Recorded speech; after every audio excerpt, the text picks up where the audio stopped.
Top of the morning to you and welcome to our special coverage of the Russian invasion of Ukraine. I'm Olumide Macaulay. The headlines: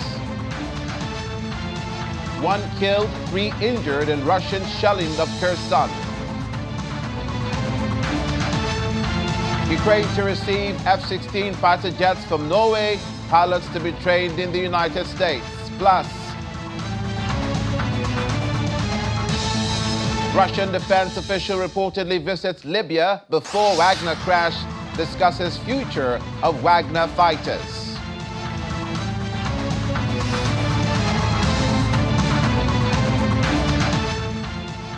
Thank you for joining us. 1 person is reportedly dead and 3 others injured, including a child, in the Russian shelling of Kherson city.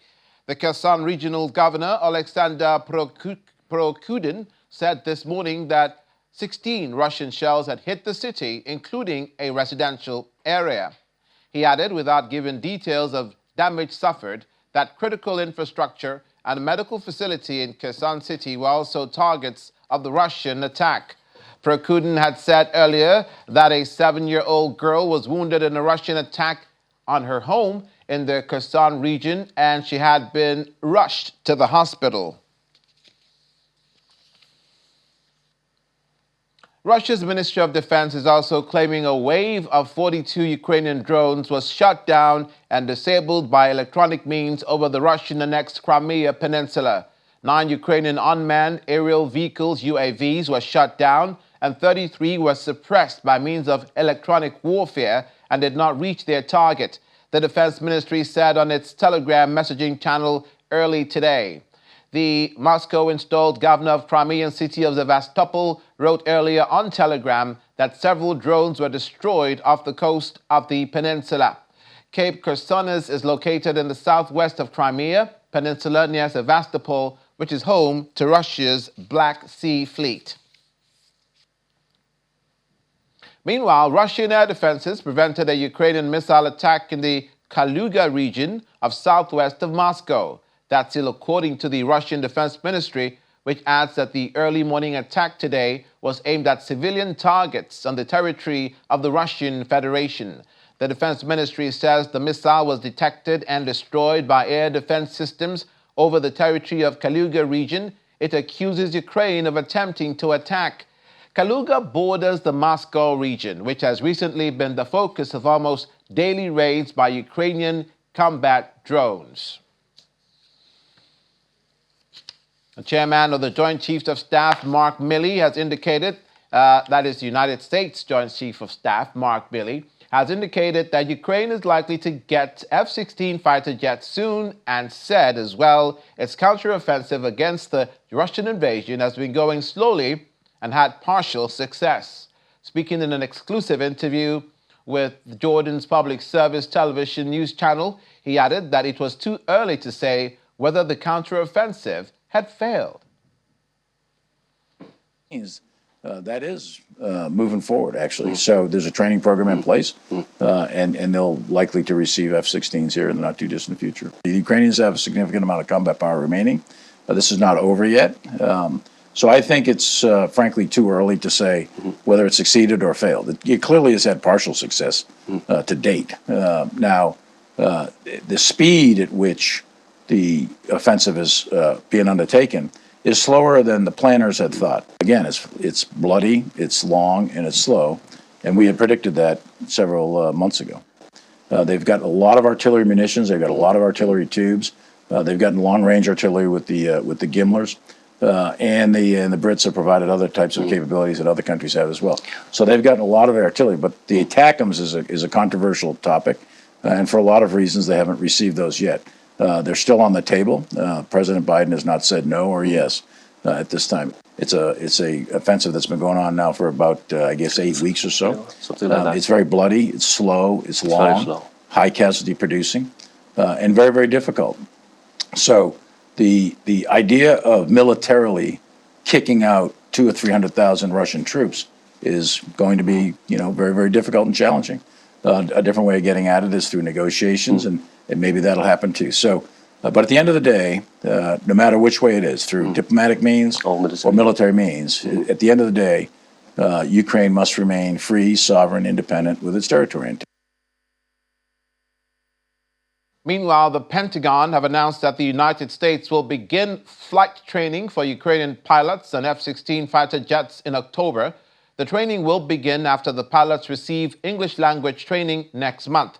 On Sunday, Denmark and the Netherlands pledged to donate F-16s to Ukraine, fulfilling a long-standing wish by Ukraine that it says will help strengthen air defenses and aid its counteroffensive against Russia's invasion. Is announcing today that the United States will soon begin training Ukrainians to fly and maintain F-16 fighter aircraft in support of the international effort to develop and strengthen Ukraine's long-term defenses. Following English language training for pilots in September, F-16 flying training is expected to begin in October at Morris Air National Guard Base in Tucson, Arizona, facilitated by the Air National Guard's 162nd Wing. Although we do not have specific numbers to share at this time in regards to how many Ukrainians will participate in this training, we do anticipate it will include several pilots and dozens of maintainers. Importantly, although some Ukrainian pilots have English language skills, we are anticipating that all of the pilots coming to the United States will require some level of additional English language instruction, given the complexities and the specialized English that's required to fly these aircraft. Therefore, as mentioned, these pilots will also be conducting English language training at Lackland Air Force Base in San Antonio, Texas. Norway's Prime Minister has also promised his country will give Ukraine F-16s. Norwegian Prime Minister Jonas Gahr announced this during a visit to Kyiv on Thursday, joining an effort led by the Netherlands and Denmark. F-16s have been on Ukraine's wish list for a long time because of their destructive power and global availability. The fighter jet is equipped with a 20-millimeter cannon and can carry bombs, rockets, and missiles. The president who met Ukrainian President Volodymyr Zelensky in Kyiv early on Thursday also announced donations of anti-aircraft missiles and other equipment, but did not mention how many F-16s will be given to Ukraine. Finally, Mr. President, based on our dialogue, we have made a decision to donate Norwegian F-16 fighter jets, and we are in a discussion now about when and how. In the context of air defense, we are donating a contribution of IRIS-T, which is a system that also will allow to protect infrastructure and human lives against drones and missiles. Norwegian Prime Minister Jonas Gahr. Elsewhere, the presumed death of mercenary leader Yevgeny Prigozhin in a plane crash could mean Russian President Vladimir Putin loses strength in both Ukraine and West Africa. But that's according to an analyst, name of Andrew Bereni, who is the executive director of the threat intelligence firm Flashpoint. He forecast a loss of effectiveness for Putin in both areas, with the possibility of a Game of Thrones-style struggle between Wagner and military factions in President Putin's military organization. Meanwhile, another analyst, Mr. Samuel Ramani of London's RUSI think tank, says Prigozhin had been useful to Putin in sustaining Russia's security relationships in Africa. It will be interesting to see what happens within the Putin regime now. Obviously, Mr. Prigozhin had become quite a critic of the operation, the special, what they call a special military operation in Ukraine. It now does create some breathing room if Putin were to decide to withdraw and kind of maintain some face or political cover. He could blame that on failings of the Wagner group. On the other hand, it's not clear kind of who's going to backfill this space in Putin's inner circle. And, you know, traditionally Russian big army military doctrine would lead toward long, slow, grinding offensives, counteroffensive, and in many ways almost a 21st century kind of a trench warfare. Prigozhin and the Wagner network were famous for doing things more of a hybrid nature, running disinformation campaigns, really unsavory tactics and operations on the battlefield. So the most likely scenario is making Wagner effectively a more tightly integrated arm of the Russian Defense Ministry and actually replacing the deals that Wagner has with Russian Defense Ministry deals for the time being. The Russian Deputy Defense Minister visited Benghazi one day before Prigozhin's death to discuss that kind of arrangement with Khalifa Haftar. We've already seen the Central African Republic President Faustin Archange Touadera talk about how Beethoven's and Mozart's are okay if we can't get Wagner, so that's why I suspect we'll follow more direct nationalization of the Wagner Group. Well, I think it really just shows that ultranationalists pose a grave threat to the regime stability inside Russia. And the fact that the war in Ukraine has not gone to plan, the fact that his top two military commanders, Sergei Shoigu and Valery Gerasimov, are so reviled by that faction, means that he needs to now use coercion to keep them quiet. And this is not the only time in which coercion has been used. It's the most dramatic example, but not the only one. We've also seen Igor Girkin, the MH17 perpetrator, be put in jail for extremism charges. And we've also seen the General Sergei Surovikin, the commander of the aerospace forces, just dismissed formally hours before Prigozhin's death. So this is part of a broader crackdown on ultranationalists ahead of the March 2024 election to present another kind of mutiny or another kind of insurrection that is basically aimed at changing the Russian military leadership. Now let's catch you up to speed with more news surrounding the Prigozhin demise. According to reports, the day before Yevgeny Prigozhin's plane crash, Russia's Deputy Defense Minister Yunus Bek Yevkorov visited Libya here in Africa to reassure allies that fighters from the Wagner mercenary force will remain in the country but under Moscow's command. Meeting in Benghazi, he told Eastern Libyan commander Khalifa Haftar that Wagner fighters will report to a new commander. There was no indication the timing of the Libyan visit was anything but coincidental. But a Libya researcher at the London-based Royal United Services Institute think tank, Jalal Harchaqui, says it suggests that the Russian footprint in Libya might deepen and expand rather than shrink. Now let's speak to the President Cohen & Woods International, Mr. Stephen Hayes, who joins us virtually from Washington, D.C. in the United States. Good morning and welcome to the program. Good morning, Alameda. How are you doing? I'm very well, thank you. And let's begin at the beginning. We have a number of boxes to tick, but let's start at the outset of the program where the U.S. Joint Chiefs of Staff, General Mark Milley, said that, and I think he was more frank in his assessment of the counteroffensive, that it'll take some time to find out if the counteroffensive has succeeded. That runs counter to what U.S. Senator Lindsey Graham and the other senator that just visited Kiev, that they were of a more optimistic bent. They were saying that to the press that the reports are false or inaccurate, that Ukraine is doing anything but winning the counteroffensive. So two different United States citizens, one of the military brass, one a politician. Who are we to believe? Well, because General Milley is not a politician, I tend to believe him more, frankly. Politicians have their reasons for saying things, and Milley is very straightforward. I've met him some time ago, and I found him to be very straightforward. I think that my earlier prediction, too, that we'll know more at the end of October is accurate. I think it's still too early to say that the offensive has failed. It's clearly going to be a long, trudging affair.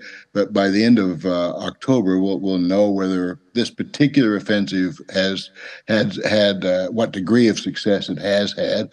I would concede, too, or agree with General Milley that there has been some success. It's not nearly as much as I think the American media would like to have or portray. And I just think it's going to be a long affair. The Russians had quite a bit of time to dig a strong defense. It shouldn't be too surprising that there's not a great victory on the Ukraine side at this stage. I think it's going to take some time. Can you give us some insight as to why United States politicians are hopping on the plane to Ukraine? Now it's Lindsey Graham and the other senator. Before it was former Vice President Mike Pence. We can understand the senators who I expect will be the ones that will give an approval for the aid asked for by Joe Biden, the funds in addition to be used for the Ukrainian support cause. But how about individuals like Mike Pence? Well, I think everyone's trying to strengthen their foreign policy acumen, or certainly their credentials, to the American public. I think they're wanting to show that they know foreign policy. It's not been the strength of the Republican candidates. Certainly, people like Lindsey Graham know foreign policy quite well. It comes down to whether you agree with that or not. But in any case, it's not surprising, and it's actually, I think, commendable that Lindsey Graham would go over and take a look at the situation, given his key role in the Senate. The presidential candidates, I think, are there for the. I would say yes, they're there for the press coverage for themselves and their credentials in running for president. It's probably they should be given some credit for really wanting to understand the situation, but nevertheless, I think the presidential race right now, the primary races, are one of the driving forces of the rush to Kiev.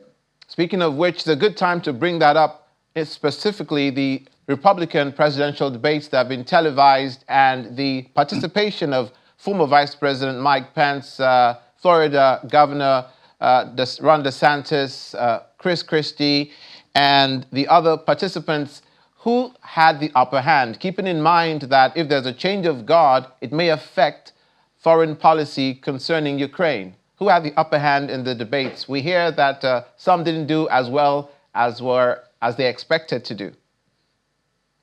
Well, I don't know that anyone quite has the upper hand in debates. The media likes to create the reality sometimes more than the reality itself. I should say the American media. I think that right now it's far too early to give anyone credit for winning or losing. We all want winners and losers in a debate, and I think that it's far more difficult to sift out. I think, of course, the unusual situation here in the United States is the former president and his being temporarily jailed in Georgia, that has affected a lot of the debate as well, or a lot of the support for various candidates. I think Trump clearly still has a lot of support. Some of it is reaction against Washington. And I think that there's going to be a slow change in that. How much of a change is yet to be seen. But I think if you want to state who I think did well, I think it all depends on your personal views. And again, all politics is local as opposed to international. I think Tim Scott did well. I don't think he has a chance in the world in the Republican Party to win, but we'll see. Pence, I think, in my view, did as well as expected, and you can take that for whatever you want. Ramaswamy, if I get his name correctly, I understand didn't have a very good run in that debate. But do you also belong to the school of thought that though former President Donald Trump didn't participate, he excelled because he's still the favorite to win the race? Well, he can. Well, I think we have to admit he's the favorite right at this stage. He excels because he's, I guess, almost a genius in being able to control the dialogue, the publicity. I didn't say that Pence did well. I think Pence did as well as some people expected. I don't think he did worse than, he certainly didn't do worse than I expected, but I think as expected in my view. But in any case, Trump still has the main ground. I think that people will see a gradual diminishing of that ground, but how much of that's still at question, and that's going to determine the candidacy. What really will be key, of course, is the Iowa caucuses, which aren't that far away now in January. and then followed by New Hampshire and other states. Those will really change the dynamics if a change is coming at all. Let's keep in mind that 80 million people tuned in to watch former President Donald Trump grant an interview to Tucker Carlson while the Republican debate was going on. But aside from that now, to the F-16 supply and training of these Ukrainian will-be fighter pilots. Not only do they have to learn how to fly one of the most sophisticated machines in the world in less than 6 months, they're also expected to learn English. It's a tall order, and it seems that the Ukrainians are up to the task, right? Well, and that was exactly my reaction too when I heard that. I said, well, first of all, they're coming in October, so the offensive is over by October in any case. So it's a longer term proposition, and then to add that they have to learn the English before they have to adapt to and it's understandable if they would, before they have to adapt and learn to fly the F-16s. So that's going to take quite a bit of time. So I think that's again indicating a much longer struggle than any short-term victory in the near future. I hope they're up to the task. They need some Tom Cruise Maverick-type fighter pilots to execute this enterprise. North Korea has criticized the West, saying that the supply of these F-16s, some of whom have the capacity to carry nuclear weapons, is pushing the world towards a nuclear catastrophe. That's North Korea saying that. Well, yes, and that's exactly right. It's North Korea saying that, and it probably wouldn't be they wouldn't be expected to say anything differently. But I cannot imagine the circumstances the Ukraine pilots would be allowed to carry nuclear weapons. That's just far too dangerous. It's far too risky. Not that they're likely to do it, but the conditions, the volatility underneath between Russia and Ukraine, that's just far too big of a risk. Does it potentially expand the war? Yes, it does potentially expand the war. You could say that F-16s give far greater defense mechanism, which they do. But on the other hand, it does increase the possibility, the reach of a more offensive war into Russia, which then, in fact, I think you'd have to concede that there's a chance of a far more expansive war. Mr. Hayes, the last time, I think, to my mind, you can correct me if I'm wrong, that a Russian leader had the kind of reputation of allegedly getting rid of his opponents and those who don't toe his line was Joseph Stalin. But now that President Vladimir Putin is the one in charge, while Yevgeny Prigozhin and others killed in that flight, what was your initial reaction, and what do you see as a consequence of this occurrence? Well, it wasn't a shock, and I think I've said in previous programs, I think that Putin has a strong Stalinist, old world view from the Russian history, and it wasn't simply Stalin. Of course, Stalin was Georgian and not Russian per se, which also affected the character of Russia. But it goes back to many other czars before that time. So it's been a Russian tradition to forcefully get rid of your opposition. So it wasn't a shock. Now the question is, what effect does it have on not only Russia's war in Ukraine, but I think it has potentially far more effect on Russia and Africa. And will it change? There's going to be some change. It's not a surprise, though, that the Russians have said that the Wagner group or something like it will stay under the command of Russia in Africa. The Wagner group has been very important to Russia's political position in Africa. And so I don't think Putin can afford to or wants to lose that. He may call it another organization, he may call it by another name, but it will be under the control of Russia. And then I think he also sees the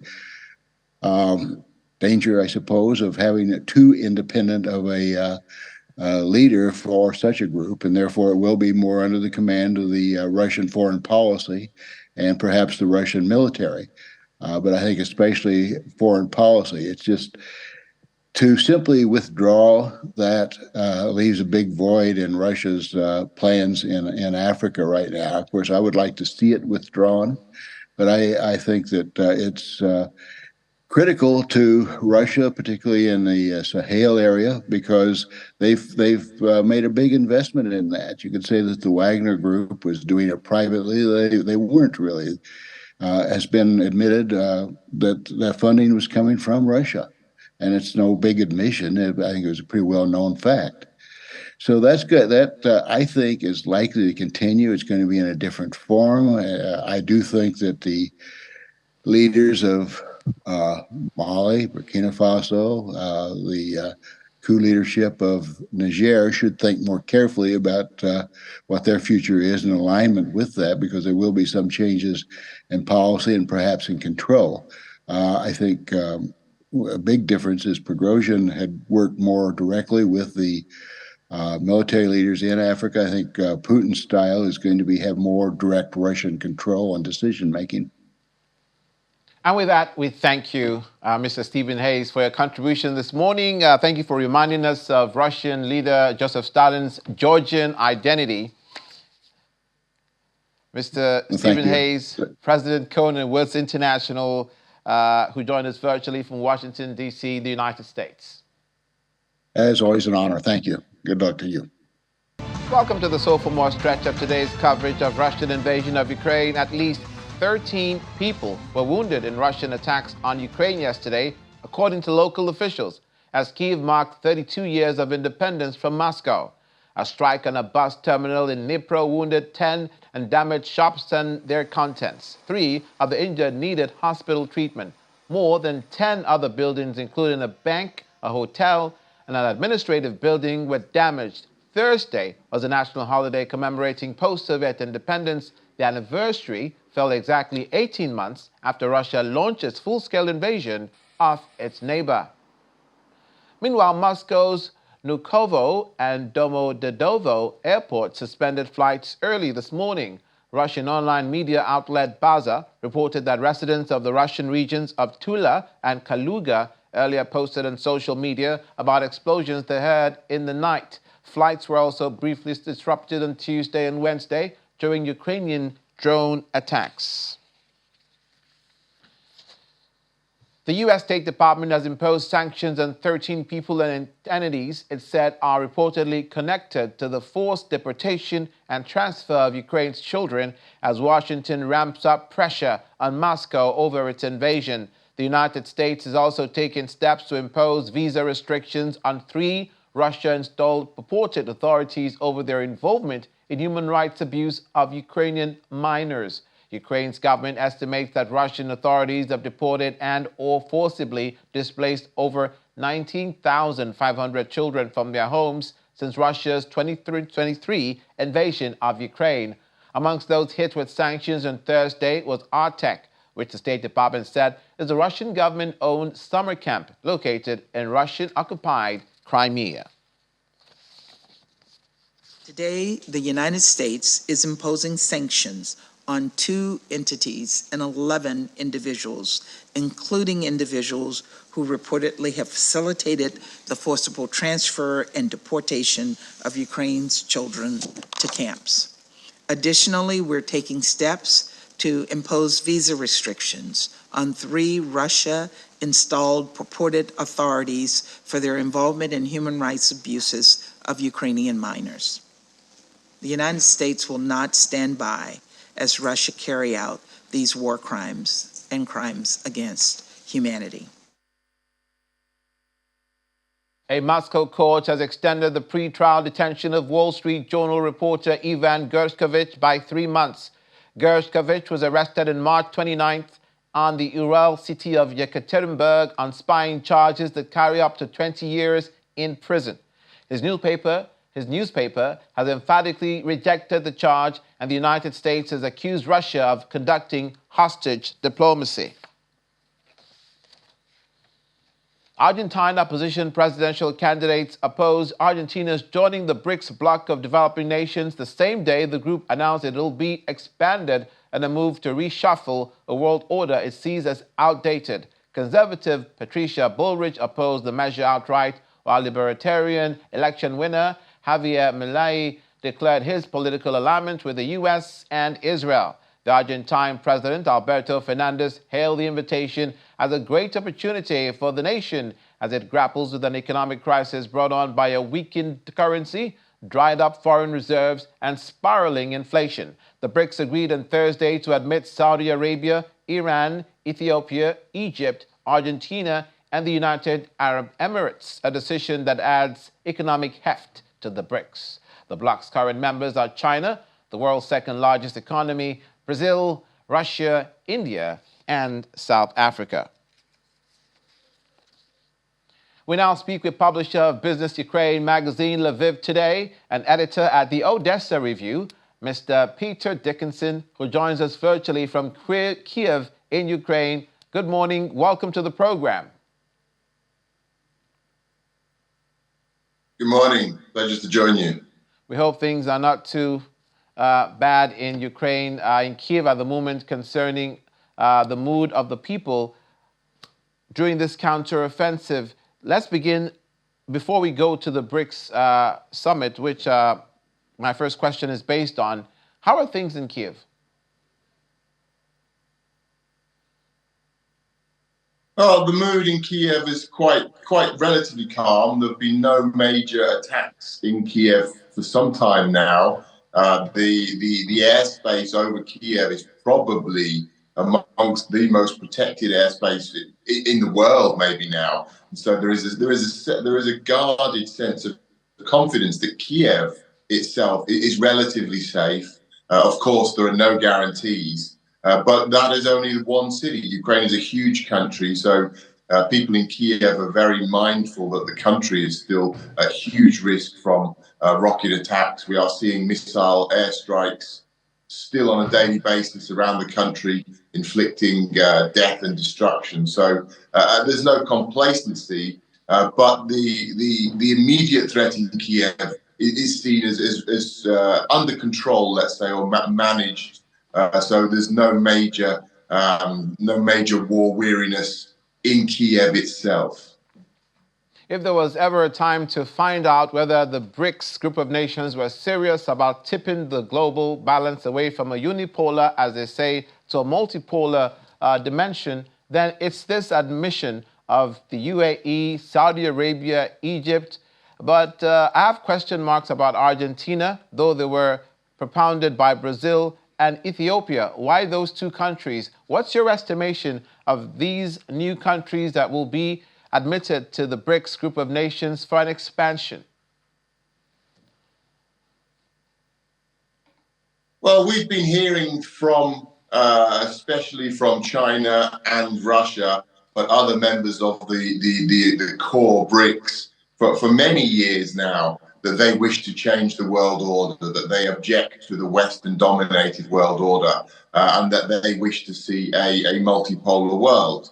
I think many people in the West would agree. There is no necessarily strong impetus from the West to dominate. But if we look at the BRICS group already, the 5 nations, there's very little that unites them economically or ideologically, except for their desire to stand alone from the West. Now, by expanding the group now to include another 6 or 7 countries, I believe, it becomes an even more diverse collection of nations who, again, have very little in common.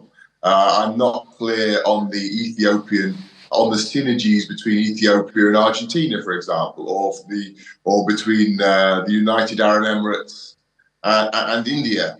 Of course, there will be some areas of cooperation, but I think fundamentally this is an organization that has nothing binding it together ideologically or in terms of any ideas really. Also, I would stress that you have countries like India and China, which are very much in competition with each other. It's very good you mentioned the disparity between all these countries. Maybe that's why they say for the foreseeable future, it's believed that a de-dollarization of the global economy is not feasible, taking into account the different countries who will be in the mix for this as far as the Brics is concerned, and a possible adoption of a unitary currency, which they say will leave China in the lead of all these other countries, and they don't see other countries agreeing with China. So is there more that sets them apart than brings them together in spite of wanting to have a multipolar world? Absolutely. I think that we have an organization here that is lacking any key identity, essentially, to achieve the kind of unity, organizational unity that we often hear about in the rhetoric coming from Brics. They would need to have a lot of the organization would need to have a lot of power.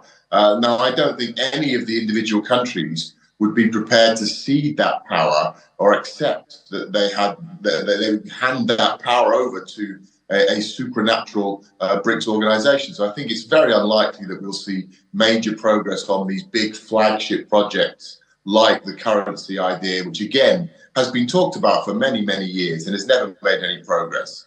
I think that they would find that they would be exchanging an America-dominated international order for a Chinese-dominated Brics order. Now, is that necessarily advantageous for them? Is it any better than the situation they're currently in? That's for them to decide, but I would say that there are big question marks over that.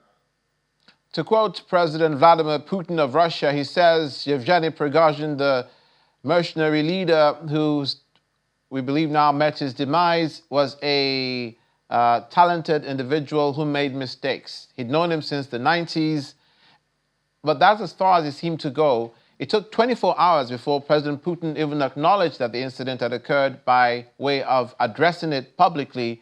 What was your initial reaction, and what does that do for, and is there a threat to the countries where Wagner has established some sort of stability against the rebel forces where they are currently entrenched in Western Africa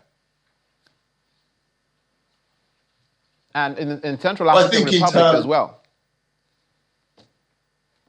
I think in terms of the second part of your question regarding Wagner's activities in Africa, I think that we'll see Russia make very major efforts to maintain those operations. I believe that the delay between the coup in June and the killing this week has been largely in order to allow Russia to establish control over the Wagner group and maintain a continuity. So I think they're going to try to maintain their positions in Africa. Those positions are very important for Russia's foreign policy. They represent an important element of Russia's international politics.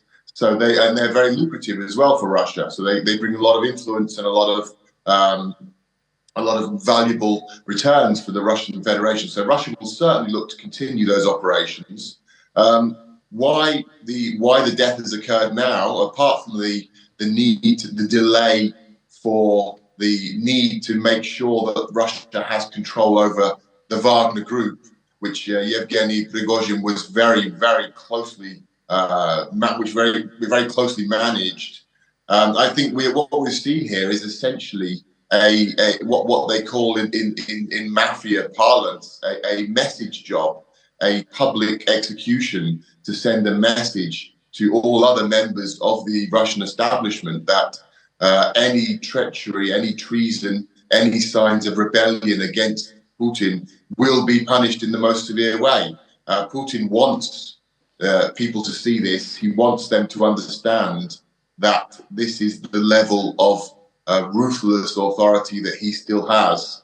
And the Russian people and the Russian elite certainly understand very well what that killing meant and why it was done so publicly. There are many ways in which Yevgeny Prigozhin could have been silenced or arrested or detained or taken out. Putin decided to do what he did, a very, very public, very, very clear and unambiguous, basically a hit, a mafia hit. You're missing the word allegedly, Mr. Dickinson. You called it a coup in June and a killing now. Why not a rebellion in June and an air accident now pending investigations? Well, of course, I don't have any personal evidence. You're quite right. So yes, we are perhaps obliged to use the qualifying terms such as allegedly. For me, I think it's beyond any reasonable doubt. I think there are apart from the obvious factors of the motive and the convenience for Putin of the air accident stroke killing. We also have the very, very quick confirmation of the death of Prigozhin. Now, usually with an air accident, by nature, the damage is so severe it can take some time before bodies can be identified using DNA evidence. Prigozhin's death was confirmed within a matter of hours and was broadcast on state media, which also in Russia is very carefully controlled by the Kremlin. So they were very keen to put a message out very quickly and very unambiguously that Prigozhin was dead. I have great confidence that we'll never see a thorough and convincing investigation conducted by the Russian authorities, but frankly, I don't think it's necessary. I think we have to be reasonable here and accept that on the balance of evidence, it is fairly obvious. And again, I would underline, I can assure you that for the Russian elite, for the people in Russia, in the military, in the business elite, in the political elite, none of them are in any doubt whatsoever of what has happened here. They understand it. As far as they are concerned, this was a very public killing of a man who had displeased Putin, who had turned on Putin, and Putin was sending a message that will not be tolerated. Do you know why this is even so? Yeah. Do you know why this is even so much more sinister and dastardly? Yesterday, I likened it, if it's proven to be true, to be a mafioso style type thing. That the flight crew in that plane, what did they have to do with anything? Aside from the Wagner mercenary group members that were in that plane, there were also a flight crew, according to the manifest, that had nothing to do with Prigozhin. If he had to be offed, why will those people have to pay with their lives as well?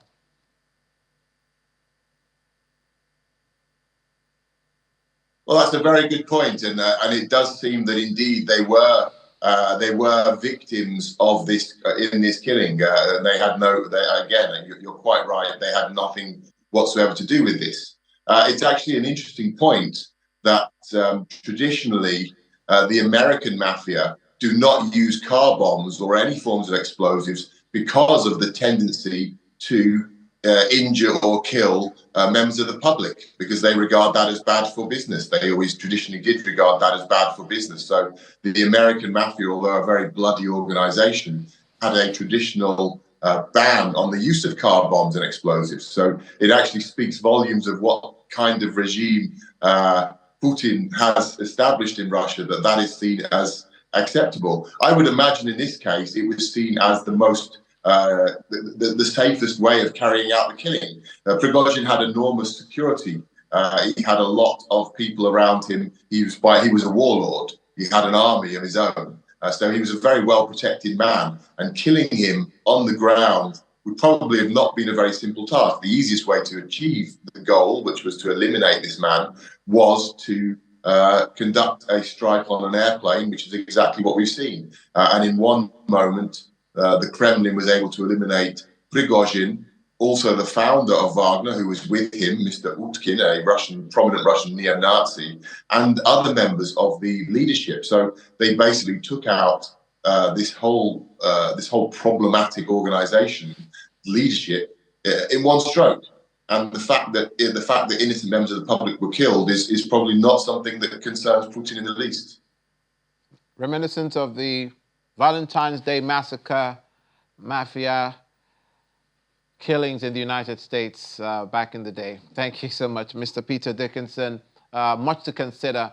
Mr. Peter Dickinson, publisher of business magazine Lviv Today, editor at Odessa Review, who joined us from out of Kyiv in Ukraine. Thank you. When we return, We've decided. Eiffel Tower turns blue and yellow for Ukraine's Independence Day. Details in a moment. Please stay with us.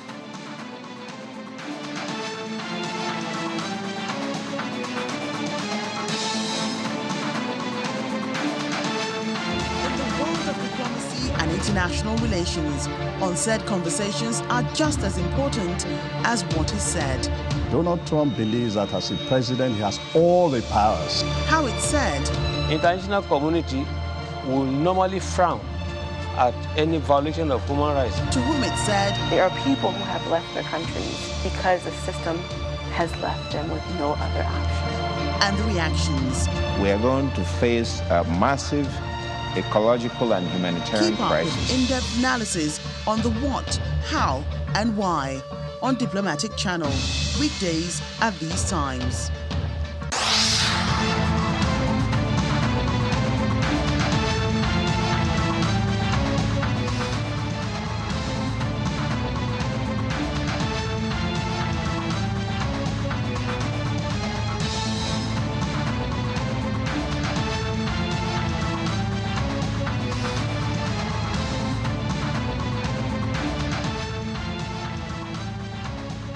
Welcome to the final stretch of today's coverage of Russian invasion of Ukraine. Without much ado, let's turn our attention to the business side of things and get down to brass tacks with Ini John Mekwa, Channels Television business correspondent. Ini, good morning. Good morning. Good to be back here. Good to have you back here. It's been a minute. Yes. What are we to make of the entire affair at the Brics summit? We know that obviously the inclusion and the admittance of Saudi Arabia, Ethiopia, Argentina, Egypt, UAE is a big deal. Very big deal. Very big. And it brings a lot of perspective to the table at this time, because even though they do say, okay, they're talking a whole lot about the new development bank, which is supposed to be Brics Bank, and they're saying that, okay, it's built for Africa development. But we do know that when you look at it, you only have 2 African countries, in the mix, beginning from January 2024. Anyway, that's when you have the additional 6 members that are supposed to join. So are you saying that the other members, the UAE, the Saudi Arabia, the Iran, the Australia, are they just coming there just to help Africa develop? That's not the whole essence of it. And that's why some analysts are being cautiously optimistic about it. Because when you have a very widespread membership like this, interest will be drawn from here to there and there. Economies are different rates of growth. So that means that their needs and their wants, their targets, their objectives may differ. And it might be very difficult, to align it. Remember, we still talk about the European Union today and how difficult it is for them to always agree. Even, okay, for instance, we talk about the golden visa the other time, where the EU had come out shortly after the war started to say every member stop golden visa to Russia. Italy did not do it until about more than a year after. Because they're also protecting their own economy.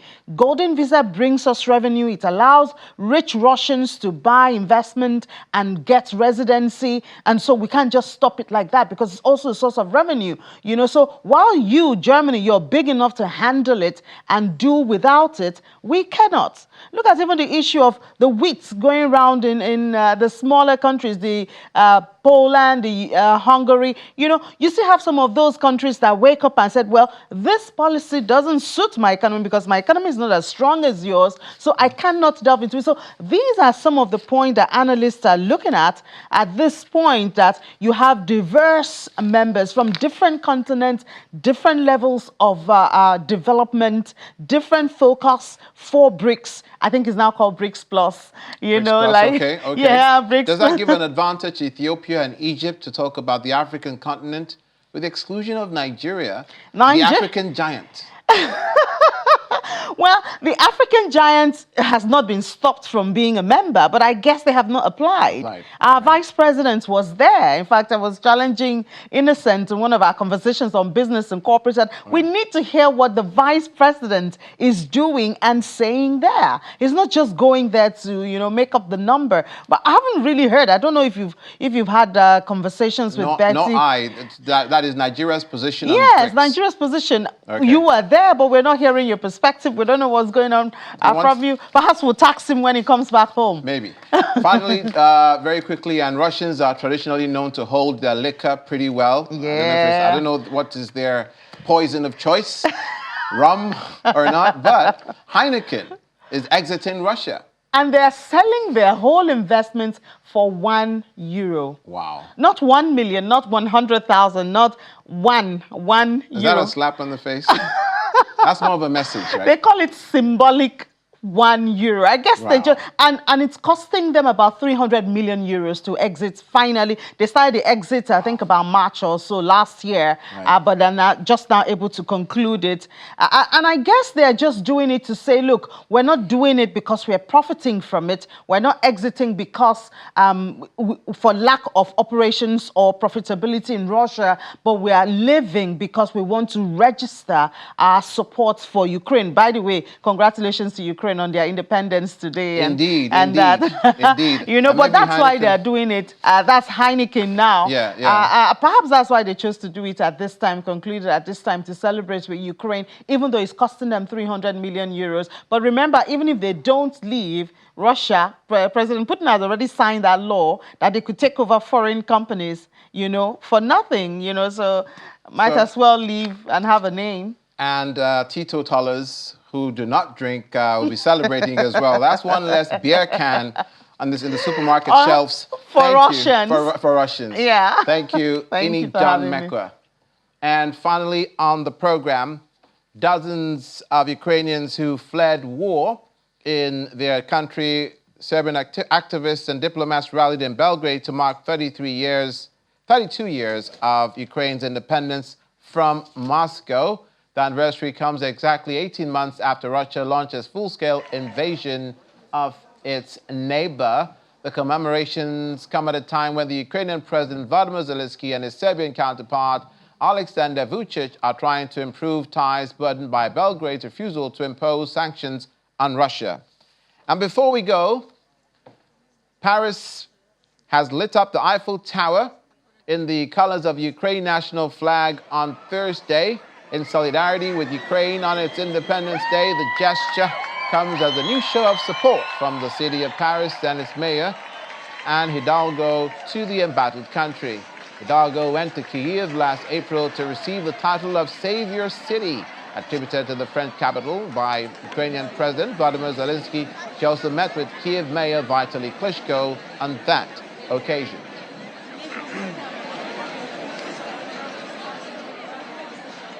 And that's where we leave it on today's special coverage of Russian invasion of Ukraine. Many thanks for watching.